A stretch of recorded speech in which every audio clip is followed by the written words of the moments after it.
find the time, the place, the hour, waiting for the winter sun and the cold light of day.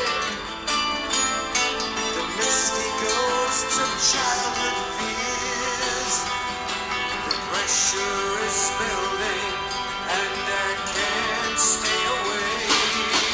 I throw myself into the sea. Release the wave, let it wash over me.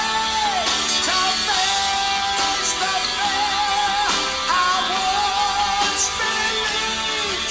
The tears of betrayal for you and for me. Where I was, I had wings that could fly. Where I was, I had tears I couldn't cry. My emotions frozen in an icy lake.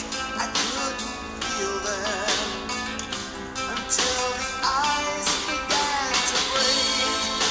I have no power over this. You know I'm afraid. The walls I built are crumbling. The water is moving. I'm slipping away. I throw myself into the sea. Release the wave. Fala pessoal, tudo bem? Tava sempre dando um tempinho pro pessoal entrar e só pra avisar o Instagram mais uma vez, tem autorização do Bruce Dickinson pra usar a música dele, tá bom? Não começa a fazer aquela palhaçada que vai cortar meu vídeo porque a música não tem autorização, não sei o que, não sei o que, não sei o que. Porque, mandei um zap pra ele e falei, posso usar? Ele falou, pode, tá liberado, só nesse vídeo. Então assim, você vai ver que nenhum outro vídeo eu vou repetir a música, porque ele autorizou uma vez só, beleza? Espero que vocês estejam todos bem, felizes, dentro de casa, que tá quase acabando. Calma, calma, calma. Vai acabar, eu juro, vai acabar. Mas tem que ter muita paciência, muita tranquilidade, que tudo vai dar certo no final. Bom, separei um tema pra vocês hoje, que muita gente me perguntou em vários canais, né? A gente tem vários canais de comunicação, tem o canal do YouTube, tem aqui o Instagram. E muita gente me pergunta sobre a questão da dor visceral, né? Como é que a gente avalia, como é que a gente entende esse mecanismo, né? E quantas vezes a gente pode estar tratando um sintoma musculoesquelético e esse sintoma musculoesquelético, na verdade, ele tem uma origem visceral e a gente está tentando resolver o problema e não está conseguindo. Um beijo ao Federico, que está em Espanha, pero es del Uruguay. Um beijo a Héctor também. E todas as outras pessoas que entraram aí que eu já vi, Natália, Vila Garcia, Lília, Leila, Juliana, Felipe, Patrícia, Rodrigo Lemos, Thiago, Andrei, Bruno e todos os outros que entraram que eu não consegui ver todo mundo. Então um beijo para todo mundo que entrou, valeu. Quem quiser já pega, clica lá no aviãozinho, manda pros seus amigos para assistir a live. Eu tô tentando acertar essa desgraça desse microfone, mas ele tá mas ele tá caindo. Agora acho que vai ficar melhor.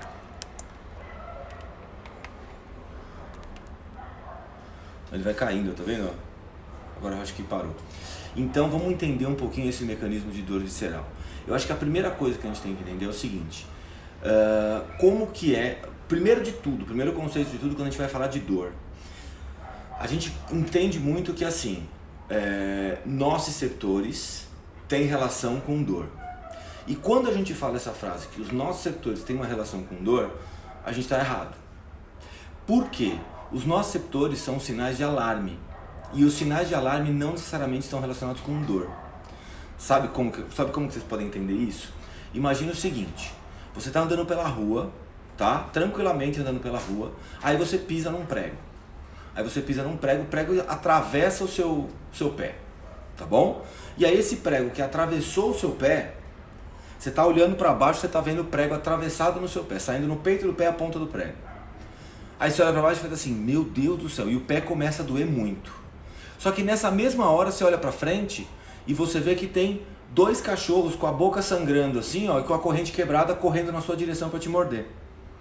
A pergunta que eu te faço nessa hora é a seguinte: vai doer o pé? Automaticamente quer dizer que você tem uma desativação dos nociceptores? Não. Porque dor é sensação. Então o que acontece nesse mecanismo? Você está andando na rua, você pisou no prego. Quando você pisou no prego, você teve diretamente uma ativação dos nociceptores. E essa ativação dos nociceptores não necessariamente implica em dor. Por quê? Porque a dor, ela precisa de 4 etapas para acontecer. E se você entender as 4 etapas da dor, você vai entender, num contexto muito maior, uma série de outras coisas. E você precisa entender esse conceito, porque eu vou falar mais pra frente com relação à dor visceral, tá? Então a primeira coisa que acontece com a dor é percepção. Então você pisou no prego, você tem uma percepção que alguma coisa aconteceu. Você tem uma ativação dos nociceptores. Esses nociceptores mandam uma informação para a medula, e aí essa etapa de mandar essa informação para a medula a gente chama de transdução. Então eu tenho uma decodificação, que é quando o prego encostou. Aí eu tenho uma transdução, que é quando essa informação foi para a medula, até o sistema nervoso central. Aí essa informação vai chegar aonde? Ela vai chegar lá no tálamo, vai chegar lá nas áreas corticais. E quando ela chegar lá no cérebro, sabe o que vai acontecer? Ela vai ter uma decodificação. E essa decodificação que a gente tem da dor, ela faz com que eu tenha a percepção do que está acontecendo. Só que o que acontece? Eu posso ter uma decodificação desse estímulo, só que eu tenho uma outra coisa acontecendo ao mesmo tempo, que é um sistema de modulação. Então esse sistema de modulação que eu tenho da dor, ele pode fazer com que a intensidade desse estímulo seja potencializada para cima ou seja diminuída. Que é a história do cachorro. Então você pisou no prego, olhou para o cachorro, ele está vindo te morder na sua direção e você está com o prego no pé. O que você faz? Você corre com o prego no pé. Por quê? Porque você tem um outro sistema, que é o sistema de modulação, que fala assim, olha, é o seguinte, não pode doer agora você vai precisar dar uma corridinha. Depois a gente resolve esse negócio do pé aí, tá? Então o que acontece? A percepção do estímulo não quer dizer diretamente dor. E aí, vamos pegar esse raciocínio e resumir numa única frase, que é o seguinte: a ativação de nociceptores não está diretamente relacionado com dor. Por isso que a gente pode criticar aquele modelo biomédico, que é o modelo do exame, que é o modelo do tem uma hérnia de disco, tem dor na lombar. É o modelo do tem uma tendinite do supraespinhoso no exame do ultrassom diagnóstico, na ressonância magnética, tem uma tendinite do supraespinhoso, tem dor no ombro. E a gente sabe que isso não é verdade.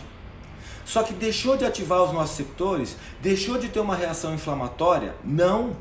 O que acontece é que isso às vezes não é informação suficiente para ativar as 4 fases da sensação da dor. E às vezes a gente nem tem lesão tecidual tão importante assim. Porque a gente sabe que muitos desses sinais que a gente está falando são sinais que basicamente acontecem essas alterações de exame de laboratoriais, de ressonância, de tomografia, acontecem em pacientes assintomáticos. 85,5% dos pacientes que têm algum tipo de alteração no exame complementar de uma ressonância magnética são assintomáticos.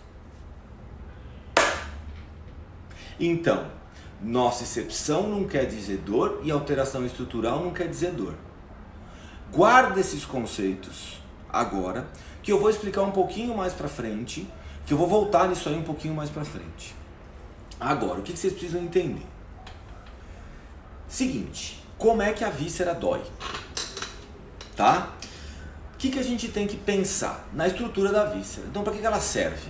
A víscera serve, e aqui tá caindo de novo essa merda aqui que já tá me dando raiva. Pera só um minutinho.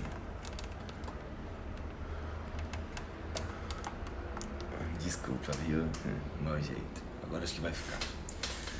O que acontece? Quando eu tenho uma víscera com problema, eu preciso entender a estrutura do tubo. Então, por exemplo, vamos pensar nas vísceras digestivas primeiro. As vísceras digestivas começam na boca e terminam no ânus. Então, por exemplo, eu tenho que ter alguns nociceptores no tubo digestivo, que são nociceptores que a gente chama de internos, que estão lá dentro então, por exemplo, eu tenho um nociceptor dentro da boca, eu tenho um nociceptor dentro do esôfago, eu tenho um nociceptor dentro do estômago, eu tenho um nociceptor dentro do meu intestino delgado, tenho um nociceptor dentro do meu intestino grosso e eu tenho um nociceptor até o final do tubo no ânus. Para que eu preciso de nociceptor dentro dessas estruturas? Porque algumas substâncias que são ingeridas podem ser detectadas e essas detecções podem ser entendidas como dor. Obrigado, Ana Paula, mas é assim, eu não estou conseguindo arrumar esse negócio, ele tá caindo, ele vai caindo, eu vou subindo, obrigado. O que acontece então? Dentro desse tubo, tá, eu tenho nociceptores dentro, só que eu também tenho nociceptores fora. Porque, por exemplo, o esôfago ele vai estar... ele tem uma parte interna e uma parte externa que está em contato com várias outras estruturas, por exemplo, com o mediastino, com o pulmão, com o coração, tudo que está ao redor. O estômago é a mesma coisa, está dentro da cavidade abdominal e ele tem uma série de informações fora, uma série de estruturas fora que podem fazer algum tipo de agressão nele. Então, o que eu tenho que entender? Existem dois tipos de estímulos que são percebidos, que estimulam e fazem com que eu tenha uma decodificação de uma informação diferente em todo o meu sistema visceral. São estímulos físicos e são estímulos químicos. Então, qual que é o exemplo que eu tenho de exemplos físicos? Exemplos físicos, por exemplo, é o reflexo gastrocólico. O que acontece no reflexo gastrocólico? Quando eu me alimento, o meu estômago automaticamente dilata. Essa dilatação do meu estômago começa a tensionar o ligamento gastrocólico ou o aumento maior. E esse tensionamento desse aumento maior, desse ligamento gastrocólico, me provoca no meu corpo um reflexo de defecação. Então eu tenho um estímulo físico de dilatação de um órgão que provoca uma série de outras reações que são decodificadas. Então, o meu estômago tem uma capacidade de perceber uma dilatação. Essa dilatação ela tem um limite óbvio. E esse limite de dilatação pode ser percebido, se estiver acima desse limite, pode ser percebido como dor e ativar os nossos receptores. Porque lembra daquela experiência que eu falei para vocês da salsicha? Eu acho que essa é uma das experiências mais legais para vocês fazerem para entender como é que é a sensação da dor. Vou falar ela de novo.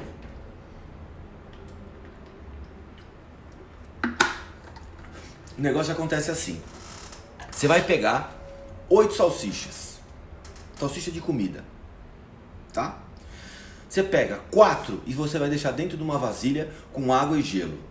E você pega 4 e você coloca dentro do micro-ondas. O que você vai fazer depois? Você vai colocar essa salsicha, uma quente e uma fria, nessa ordem num prato. Então você vai ter salsicha quente e salsicha fria num prato intercaladas. O que você vai fazer? Você vai colocar a sua mão em cima de todas as salsichas ao mesmo tempo. Nessa hora que você colocar a mão em todas as salsichas, você vai ter um reflexo de retirada. Porque isso vai ativar nosso receptor e vai ativar uma resposta de proteção. Por quê? Porque confundiu os receptores sensoriais. Tem calor e frio ao mesmo tempo. E o campo receptor está muito próximo. O que acontece então? Quando eu tenho uma confusão do campo da sensibilidade, eu posso decodificar isso como dor e falar assim, ó, cuidado com isso aí, tá estranho. Tá estranho. Para. Então façam a experiência da salsicha. 4 frias, 4 quentes intercaladas e bota a mão.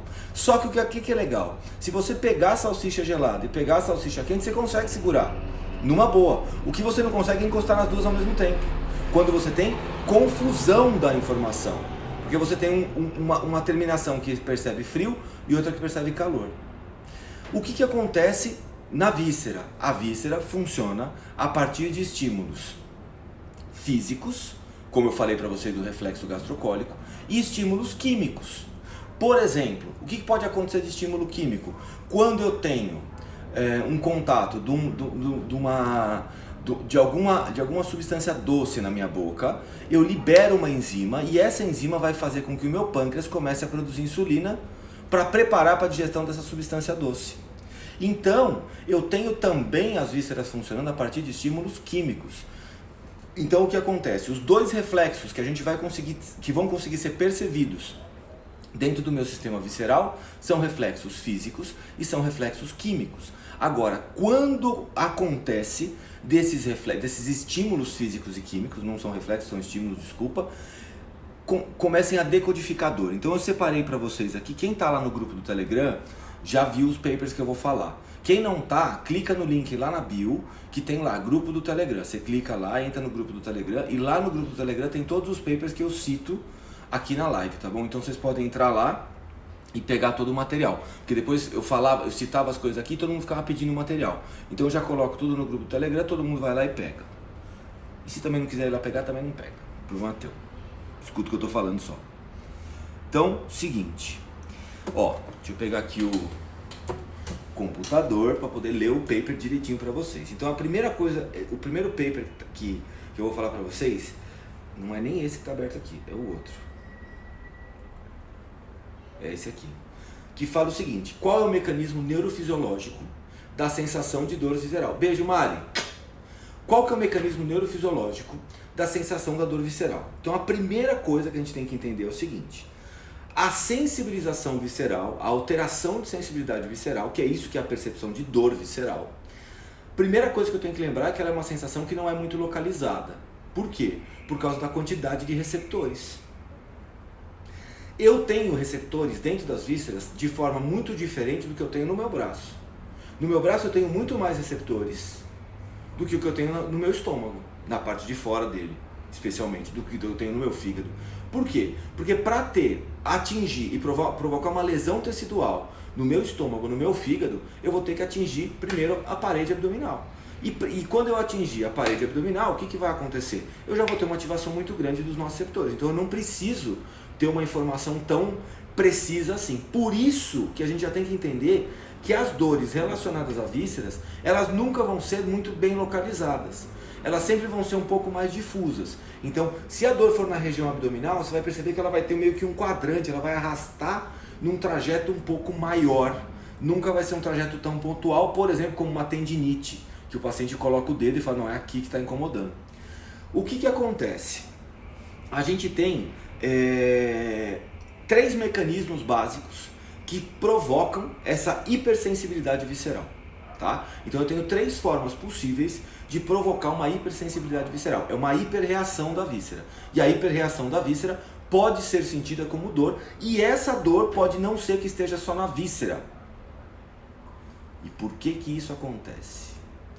Porque a aferência da víscera chega no corno posterior da medula. E a aferência do músculo esquelético chega no corno posterior da medula. E eles sobem. Ou seja, quando chegam os dois no mesmo ponto e sobem, o que pode acontecer? Uma confusão. Então eu posso ter uma dor referida visceral no meu ombro direito, porque a decodificação é na mesma área. E isso, para quem está na osteopatia, tem muita clareza que isso aí são os elementos do metâmero. Né? É o viscerótomo com uma mesma informação de um miótomo. Né? Então, viscerótomo, miótomo, angiótomo, dermátomo e miótomo, todos estão chegando, né? Nesse caso aí está chegando o dermátomo e o viscerótomo na mesma região medular, e essa informação está sendo decodificada ali. Então eu posso ter uma dor tanto na víscera quanto na parte da pele. E aí a característica dessa dor, quando ela pega o sistema musculoesquelético, ela também pode ir para o miótomo, por causa dessa decodificação. Vocês vão entender esse mecanismo, eu vou explicar mais pra frente esse mecanismo. Então a gente tem a hipersensibilidade visceral, que pode acontecer de 3 formas, tá? Então essa hipersensibilidade visceral pode acontecer por uma sensibilização das aferências primárias que inervam a víscera. Então eu tenho uma sensibilização muito grande das aferências primárias que estão chegando nessa víscera, e isso gera um fenômeno de hipersensibilidade visceral. E aí o paciente começa a ter uma dor visceral exacerbada por causa de uma hipersensibilidade, por causa de um aumento dessa aferência, um aumento dessa informação, que eu já expliquei para vocês, que ela vai ser decodificada de 2 formas, ou por um estímulo físico, ou por um estímulo químico. Então pode ser, por exemplo, que o pulmão tenha uma hipersensibilidade por causa de gás carbônico. É um estímulo químico, e eu vou ter alguns receptores no meu pulmão que vão perceber que a concentração de gás carbônico está alta demais, e essa concentração de gás carbônico que está alta demais vai provocar uma sensibilidade na víscera e pode me provocar uma dor na coluna torácica, por exemplo, como dor referida do estômago, do pulmão, desculpa, certo? Então tem um fenômeno de sensibilização da aferência primária. tá? É o primeiro mecanismo. O segundo mecanismo é uma hiperexcitabilidade, que a gente pode, é uma hiperexcitabilidade dos neurônios ascendentes medulares, tá? E isso a gente pode perceber, pode entender isso como um fenômeno de sensibilização central. Tá? Então a sensibilização central também vai poder provocar uma dor visceral, e essa dor visceral a gente vai ser resultante de uma hiperexcitabilidade dessa ascendência. Então eu tenho uma hipersensibilidade dessa ascendência, então eu tenho uma hiperreação e o meu paciente começa a sentir muita dor, e esse é o segundo mecanismo possível. O terceiro mecanismo é uma desregulação da modulação. Tá? Então eu tenho uma desregulação dessa modulação, e essa desregulação da modulação pode provocar uma ativação dos nociceptores, que é o caso do frio e do calor da salsicha. Desregulou. Quando desregula, o seu corpo fala assim, ó, melhor falar que é dor logo isso aí para parar, porque não está certo. E aí ele desregulou. Então ele não conseguiu se controlar a partir do estímulo. Então, recapitulando, eu tenho uma possibilidade de ser de uma hipersensibilidade visceral vir de uma alteração neuropática, tá? Como se fosse uma neuropatia de compressão, tá? Eu posso ter essa hipersensibilidade visceral vindo de uma hiperexcitabilidade medular da coluna, e eu posso ter uma hipersensibilidade visceral que pode vir também por uma desregulação dos nossos receptores. Beleza? Entendido isso, a gente tem que pensar o seguinte: tem algumas características importantes que eu vi nesse paper aqui, tá? Que eu acho legal vocês entenderem. Por exemplo, eles falam o seguinte, ó, quer ver, ó? Que alterações funcionais do intestino e dor pélvica crônica representam uma dor normalmente que é difícil de explicar. Então a gente tem, fala Rogério, beleza? A gente tem o seguinte, a gente tem alterações funcionais intestinais que normalmente podem estar associadas com dor pélvica crônica. E o que acontece?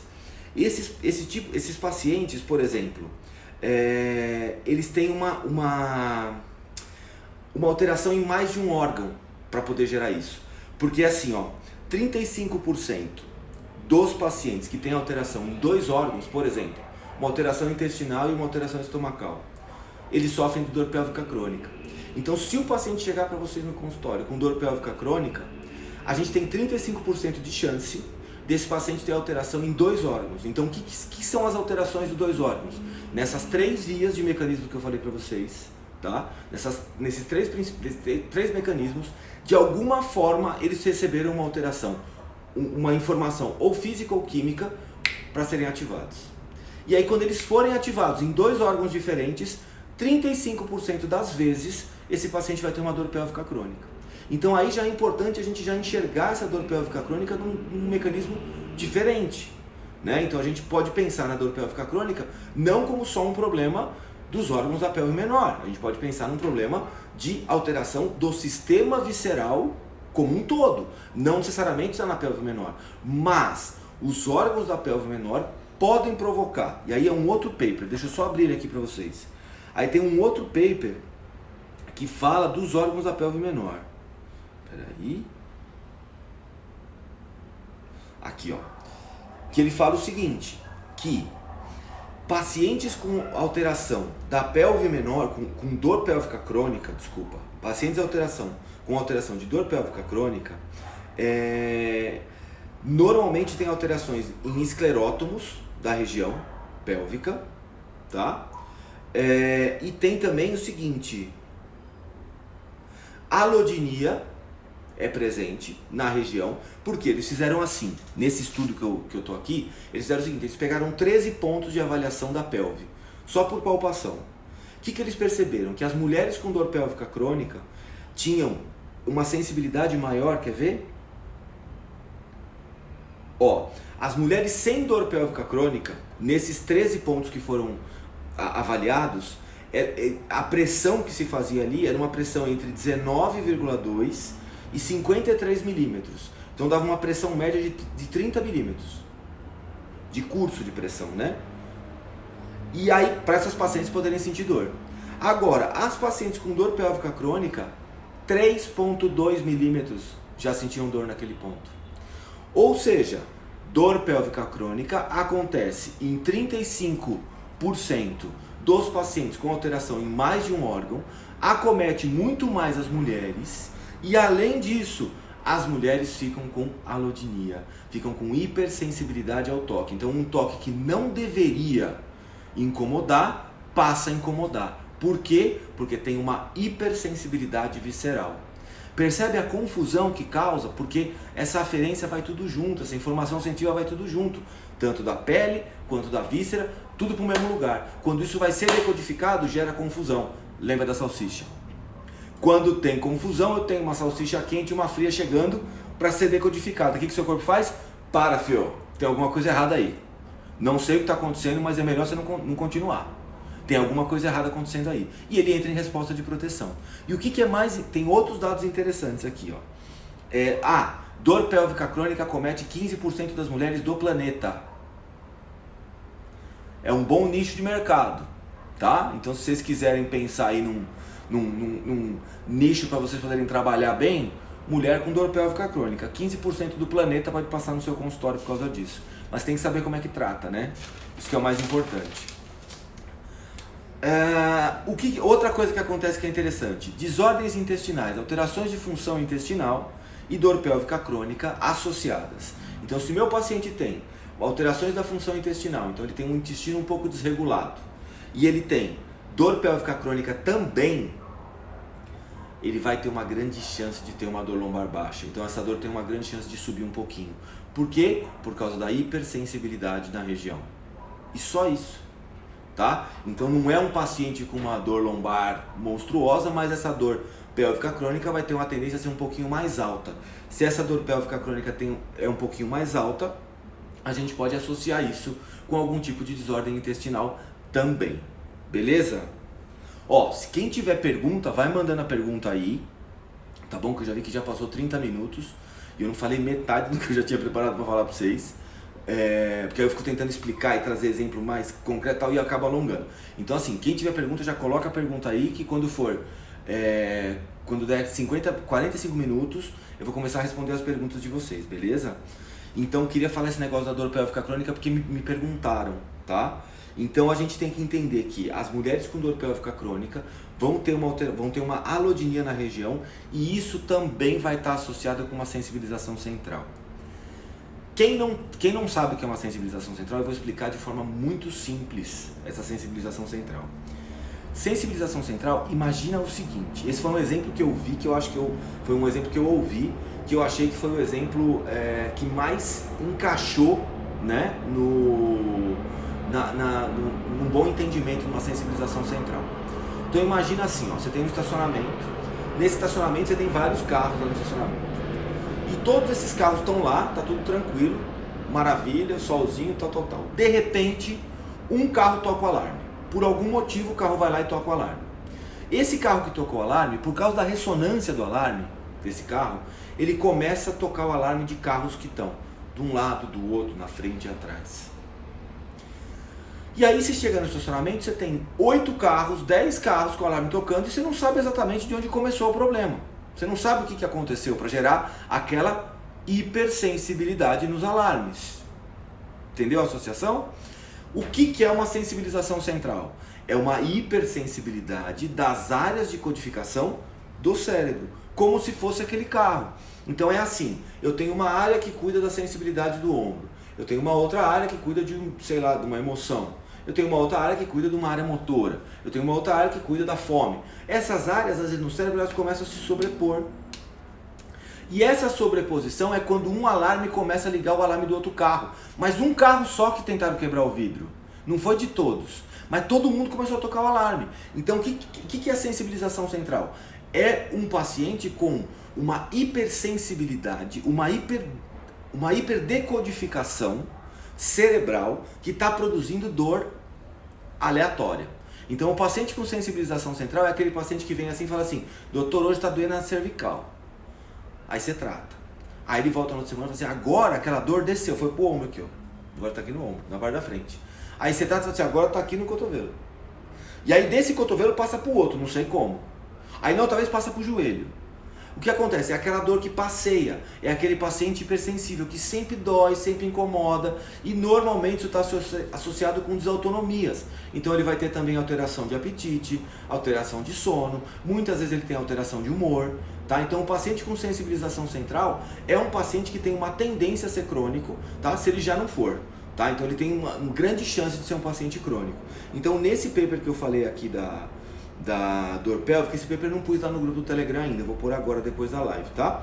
Então fala de a dor referida, os padrões de dor referida nas estruturas de mulheres com dor pélvica crônica. Então eles comparam mulheres sem dor pélvica crônica e mulheres com dor pélvica crônica na sensibilidade a esses pontos. E o resultado é muito interessante porque as mulheres com dor pélvica crônica, em pontos de palpação simples, têm uma hipersensibilidade. E mulheres sem a dor pélvica crônica, você consegue ter uma penetração de 30 milímetros em média. E as mulheres com dor pélvica crônica, 3 milímetros. Então você pode perceber que muda bastante, né? Um em relação ao outro. Beleza? Agora, isso aqui era para responder a dúvida, eu não lembro quem foi que me mandou essa dúvida lá no direct. Então tá respondida a sua dúvida. Quando eu falei que ia fazer a live, eu já falei para mandar. Então já tá respondida a sua dúvida, agora eu vou continuar naquele raciocínio que eu tava. Esse paper que eu mandei para vocês lá, o que acontece? Ele fala o seguinte, ele faz estudos de dor comportamental em ratos e camundongos. Então ele usa 2 modelos para provocar dor nos ratos e camundongos. Porque qual que é o outro problema quando a gente vai falar de dor visceral? Quando a gente vai falar de dor visceral, eu tenho um primeiro problema que é o seguinte: como é que eu sei que é exatamente aquela víscera que está incomodando? Espera aí que o Márcio perguntou um negócio. Confiabilidade em teste de inibição para diferenciar a víscera e tecido. Olha, Márcio, esses testes de inibição ou os testes de... como é que chama? De lift, né? Lift visceral, essas coisas, eles não apresentam boa confiabilidade. Ah, foi a Ingrid, acho que perguntou. Eles não apresentam boa confiabilidade esses testes, tá? Então precisa tomar um pouquinho de cuidado quando for utilizar isso na prática clínica. Eu às vezes sinto mais segurança de utilizar um raciocínio de anamnese e probabilidade, isso, lift, de usar um raciocínio de anamnese e probabilidade, tá? Da anamnese, e fazer uma avaliação específica na víscera de uma forma que eu vou falar para vocês no final, do que ficar tentando fazer lift visceral, tá? Por quê? Porque o lift visceral ele não vai dar exatamente a informação que a gente precisa. Muitas vezes. Ele tem muitos confundidores que podem gerar problema na resposta. Então cuidado com os testes de lift, tá? Porque assim, eu não vi nenhum estudo ainda mostrando que eles sejam confiáveis. E poucas vezes eu percebi que eles tinham uma boa correlação. Então cuidado com esse tipo de teste, tá? É a mesma coisa, outros testes que a gente costuma usar muito em osteopatia. Tá? Então tem muitos testes na osteopatia que não tem uma boa fundamentação. Então o conselho que eu dou para vocês é assim: vocês querem trabalhar com um pouco mais de evidência no consultório de vocês, tenta fazer um raciocínio diferente. Esse raciocínio vai ficar muito limitado e vocês podem começar a escolher coisas para tratar, né? Optar por tratar um fígado, tratar um estômago, e esses fígados e esse estômago realmente não é a causa do problema do paciente. E uma outra coisa que vocês têm que entender é o seguinte: não existe alteração visceral, tá? Não existe nenhuma alteração visceral que seja isolada. Não existe. Por quê? Porque as vísceras todas têm uma ligação com o peritônio, com o meso, com o aumento, com todas as faces de coalescência, com todos os ligamentos da víscera.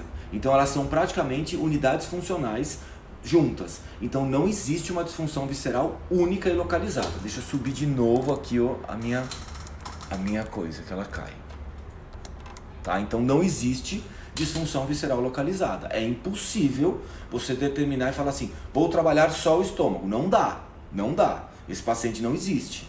Tá? A disfunção visceral é sempre alta. E o Giovanni falou, os testes de lift não é que eles têm um capa fraco, Giovanni. Eles têm capa que não foi calculado. Então não é que ele é fraco. Ele não foi calculado. Então, se ele for calculado, eu posso determinar se ele é fraco, se ele é moderado, se ele é alto. Agora, enquanto ele não for calculado, eu não posso nem determinar o capa. Tá? Então, assim, o capa é o índice de confiabilidade, que eu já expliquei e falei isso para vocês algumas vezes aqui, mas esses testes de lift visceral nem capa tem. Então não dá nem para pensar em usar, em termos de confiabilidade. Tá? Então, quanto mais sensibilidade e especificidade, isso nem existe nesses testes viscerais. E se eu tiver errado, me manda o paper. Tá? Então se eu estiver falando besteira, se eu não souber procurar, então você vai lá e me manda o paper, que aí eu juro que eu faço uma live para me retratar. Mas caso contrário, eu sigo essa opinião, beleza? Então vamos voltar lá nos estudos comportamentais da dor nos animais. Por que a gente tem que usar esses modelos de animais? Primeiro de tudo, se você começar a chorar agora e falar que coitado dos ratinhos, eu vou te explicar uma coisa. Todas as vacinas que você toma, a insulina que você usa, tudo isso foi feito com estudos animais. Quando você vai estudar em animais, você tem protocolos mais rígidos até do que para usar em humanos. Então, para tratar pacientes com dores lombares, você tem protocolos mais flexíveis e mais permissivos do que quando você vai fazer um protocolo num rato. Num rato você tem que ter uma série de condições para poder mexer nele. Então esses animais são utilizados em pesquisa e em alguns casos eles passam por algum tipo de sofrimento e em outros eles vivem melhor do que muita gente que eu conheço. Tá? Então por favor, para com isso porque faz parte do experimento. Beleza? O que acontece? Qual que é a vantagem de você usar rato? Num humano eu não tenho a certeza que, por exemplo, é o estômago que está produzindo a dor. Eu não consigo ter essa certeza. Não consigo ter a certeza que é o fígado que está produzindo a dor. Não dá para eu ter essa certeza. Por quê? Porque a dor não é pontual e eu não tenho um exame que consiga medir a quantidade de dor, porque a dor é uma percepção relativa. Então como é que eu vou fazer um estudo de dor em humanos sem ter certeza absoluta que é aquele órgão que está produzindo a dor? Então a limitação dos estudos em humanos é muito grande. Porque as sensações de dor visceral são muito difusas, são muito espalhadas, não são localizadas. Como uma dor normalmente, uma dor noceptiva do sistema musculoesquelético, entorse de tornozelo, dói a região dos ligamentos. É diferente, por exemplo, de uma torção de uma alça intestinal. Tá? Então pensa, numa entorse de tornozelo, onde o seu paciente tem dor? No tornozelo, na região dos ligamentos, vai ter um inchaço ali. Agora, o seu paciente tem uma torção de uma alça intestinal, onde dói? Quase que o abdômen inteiro. E o abdômen fica numa resposta de proteção absurda e o paciente tem uma série de alterações autonômicas. Não dá para determinar que é ali. Como é que determina? Com o exame. Então fica difícil você trazer um modelo de dor visceral para ser estudado. Então o que foi feito? Nesse estudo foi feito o seguinte, foi feito um estudo de análise comportamental da resposta da dor visceral em ratos. Peraí que a Daniela perguntou uma coisa. Visceral, via esplênica. Uma das vias, né? A gente tem várias, mas pode ser uma das vias. Então o que acontece? Nesses estudos em ratos e camundongos, o que aconteceu? Tá escrito aqui no caderninho, ó. Pá. Não é nada da minha cabeça. Tem algumas coisas na minha cabeça, mas tá tudo marcado aqui, ó. Ratos e camundongos, como é que é o esquema? Vou explicar isso aqui pra vocês agora, ó. Tá? Porque é o roteiro. Aí eu podia colocar o roteiro aqui, o caderno aqui do lado e eu fingir que tava lendo, olhando pro caderno aqui, ó. Parará. Mas não tem problema não, que acho que vocês sabem que eu não tiro as coisas muito da minha cabeça. Só as merdas que eu falo é da minha cabeça. Mas a maior parte das coisas que eu falo é baseado em estudos. Porque eu acho muito importante trazer esse conhecimento científico para vocês. E eu acho que é por isso que vocês acabam vindo ver a live aqui, né? Por causa desse conhecimento. E lembra que os papers sempre vão estar lá no grupo do Telegram. Se eu tiver falado alguma coisa que não está nos papers, vai lá no grupo do Telegram, pega o paper, grifa para mim, manda. Fala assim, Leonardo, você falou bosta. Falou bosta porque o paper tá falando outra coisa, tá bom? Então assim, fico super feliz se vocês fizerem isso, beleza? Seguinte então, o primeiro modelo de dor que eles provocaram nos ratos é o modelo de dor por distensão.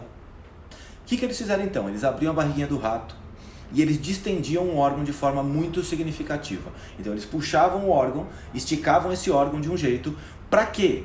Lembra do que eu falei? Estímulo físico e estímulo químico. O que acontece lá com o rato então? Então eles abriam a barriga do rato e eles faziam um estiramento muito grande. Então eles ligavam, por exemplo, vesícula, estômago, cólon, bexiga e útero. Então eles fizeram esses 5 órgãos desse mesmo modelo e eles esticavam esses órgãos e deixavam esse rato depois de volta na gaiola, depois da anestesia.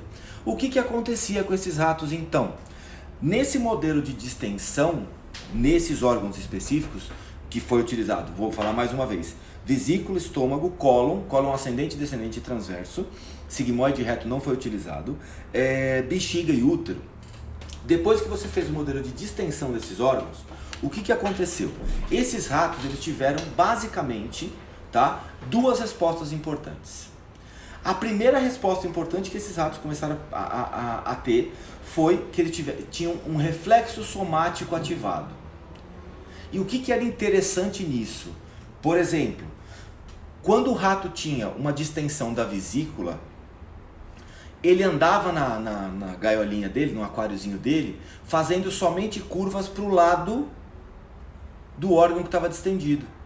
E quando eles faziam a distensão no estômago, que era do lado esquerdo, o rato fazia a curva mais para a esquerda e ele não gostava de fazer curva para o lado oposto.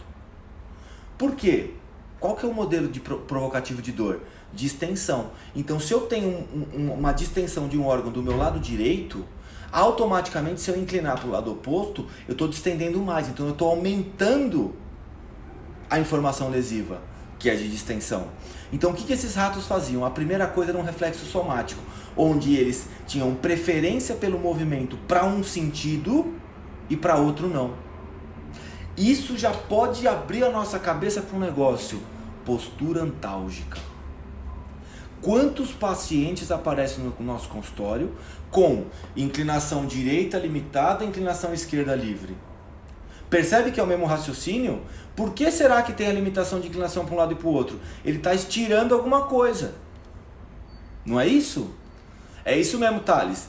O Thales teve essa aula comigo no sábado, no domingo. Não foi no sábado, não, foi no domingo. Que eu dei essa aula pela Escola de Madrid, no domingo, para a turma dele. Então, eu posso ter uma postura antálgica exatamente para tentar diminuir essa distensão desse órgão.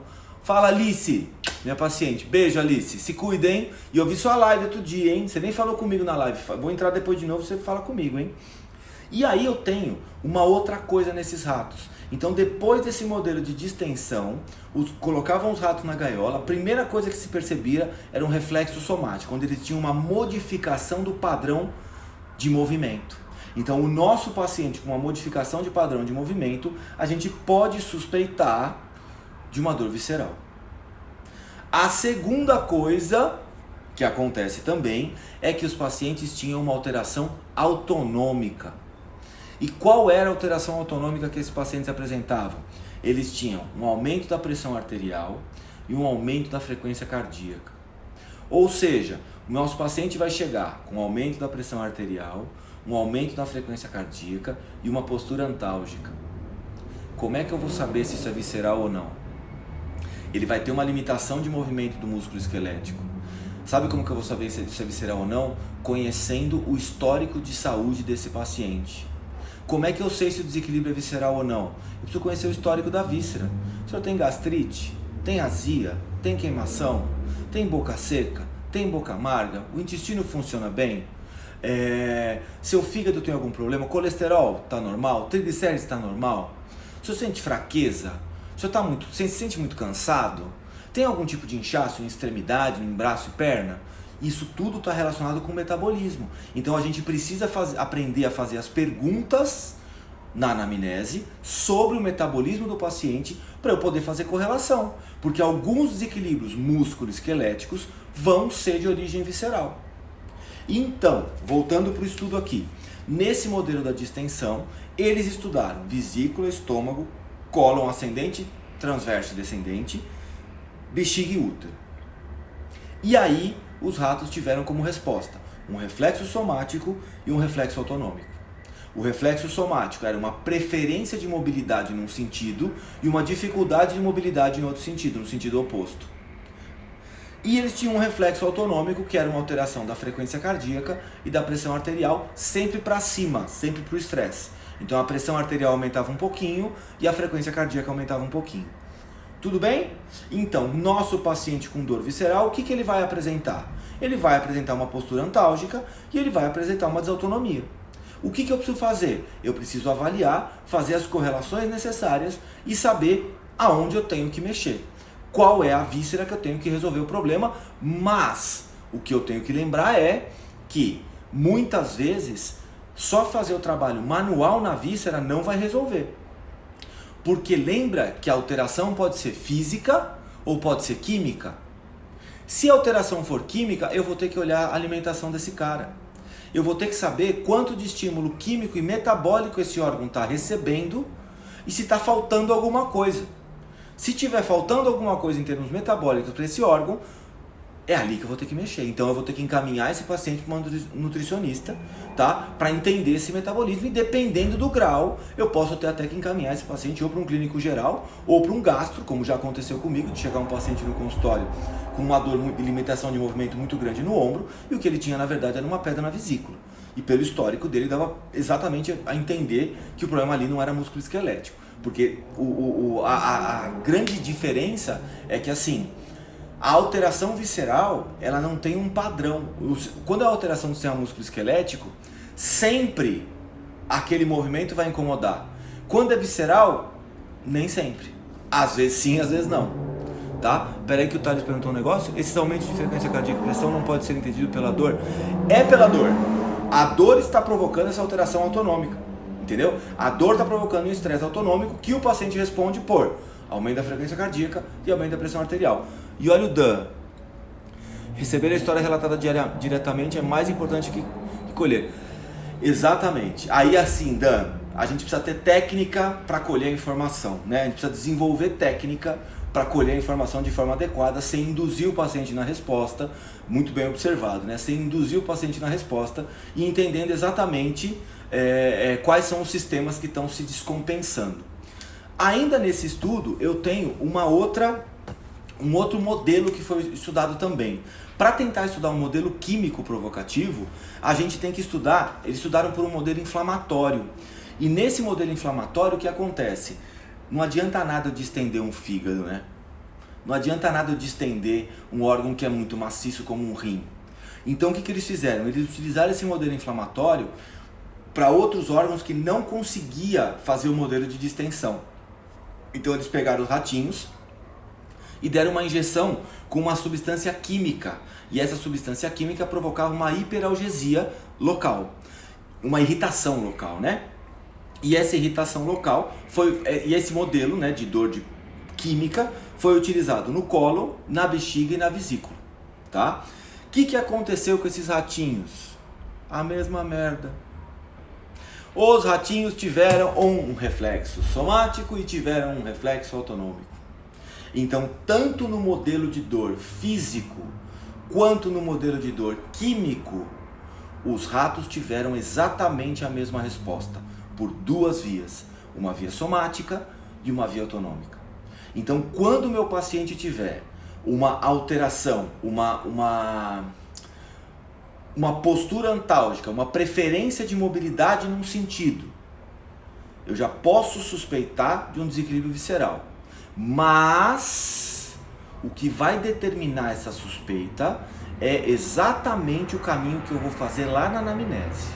Eu preciso aprender a perguntar e aprender a entender e não induzir a resposta do meu paciente para o que eu quero. Isso é treinável, tá? E além de tudo, eu preciso treinar uma empatia na avaliação, porque só de ter uma boa empatia com o paciente na avaliação, eu já melhoro uns 20 e 30% dele. Então eu já derrubo uns 2 pontos na escala visual analógica de dor dele, só conversando com ele direito. Não tá bom? O que você fez com o paciente? Conversei. O que aconteceu com ele? Melhorou. É isso que você tem que fazer. Não foi para isso que ele te procurou, por causa da dor? Você resolve o problema dele. O paciente não paga você pelo título que você tem. O paciente paga pelo problema que você resolve. Entendam isso. Não adianta você ter 75 diplomas na parede sem resolver o problema do paciente. Você tem que ter todos os diplomas na parede e saber usar o que está escrito lá. E saber entender o que está lá. E aí você vai usar todo aquele conhecimento para resolver um problema simples do paciente. E é para isso que ele te paga. Ele te paga pelo resultado que você dá. Não pelo seu título. Entendeu? Ah, mas eu tenho mestrado, eu tenho doutorado, eu tenho não sei o quê. Se o fisioterapeuta da esquina resolveu o problema do paciente com a formação da faculdade, qual dos dois você acha que o paciente acha mais legal? Você que com um monte de título, um monte de formação não conseguiu resolver o problema, ou o outro que resolveu o problema? Para e pensa como cliente. O que você quer? Você quer a resolução do seu problema. Então não adianta nada um monte de diploma se você não souber entender o paciente. E infelizmente, essas técnicas de pergunta, de entendimento na anamnese, você não vai conseguir aprender. Pelo menos eu não aprendi na faculdade. Eu tive que correr atrás de tudo isso. E quem acompanhou a live com o Dan, tá lá no IGTV, se vocês quiserem ver. A gente até comentou que assim, o melhor livro de avaliação que eu conheço, que eu acho que abre muito a nossa cabeça, que vale muito a pena, é o livro do Maitland, tá? De avaliação, porque acho que foi o primeiro que fundamentou muito bem a avaliação. E por incrível que pareça, esse livro ainda é atual, tá? Porque ele é sensacional, especialmente os capítulos iniciais. Deixa eu ver só uma coisa aqui. Isso.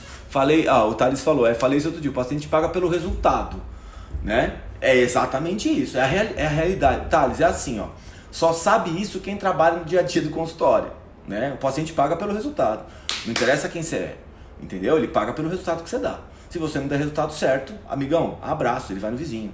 Ele quer resultado, ele quer resolver o problema dele, tá? Então, deixa eu ver se tem mais alguma coisa pra falar. Tem mais alguma pergunta, gente, que tá acabando o nosso tempo. Vocês têm mais alguma pergunta? Escreve aí. Deixa eu ver se tem mais alguma coisa para eu falar aqui para vocês que eu tinha separado.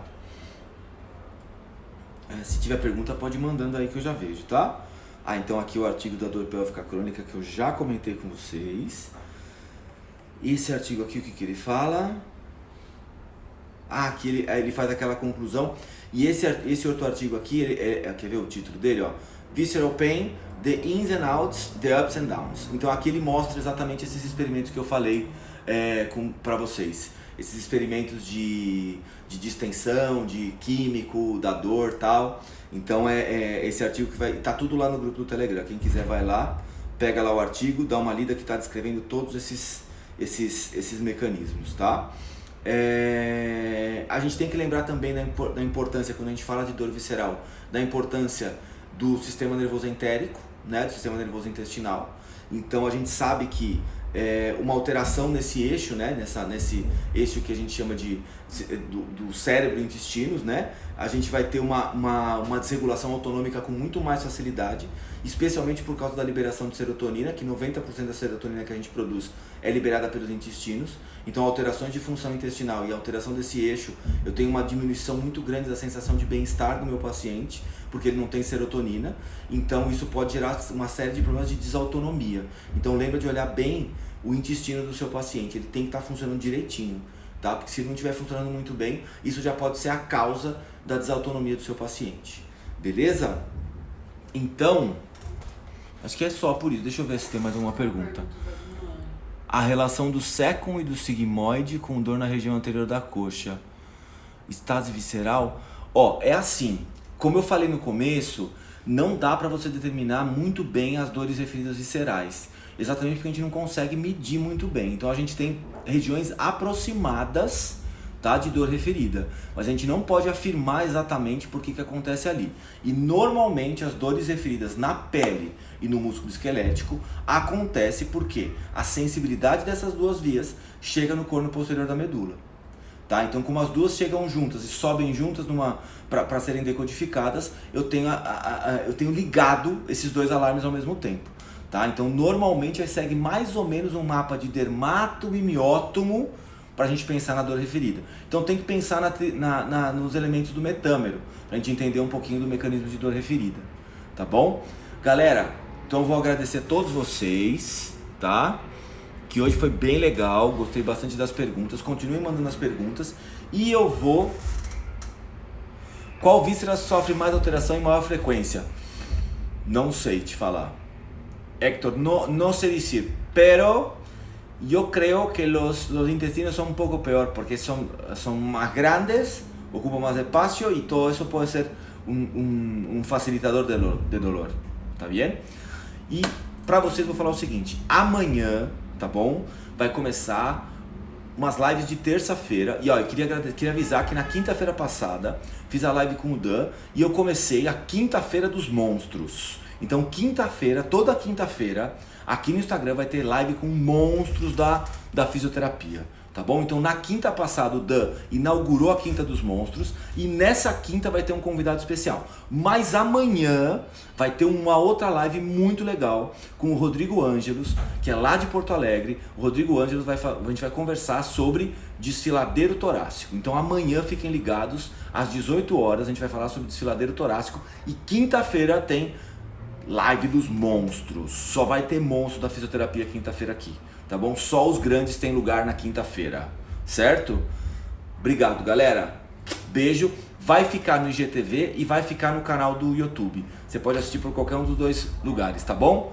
Beijo pra todo mundo. Se cuida. Fica em casa que tá acabando, juro. Tá acabando. Esse Covid vai embora. Puta que pariu.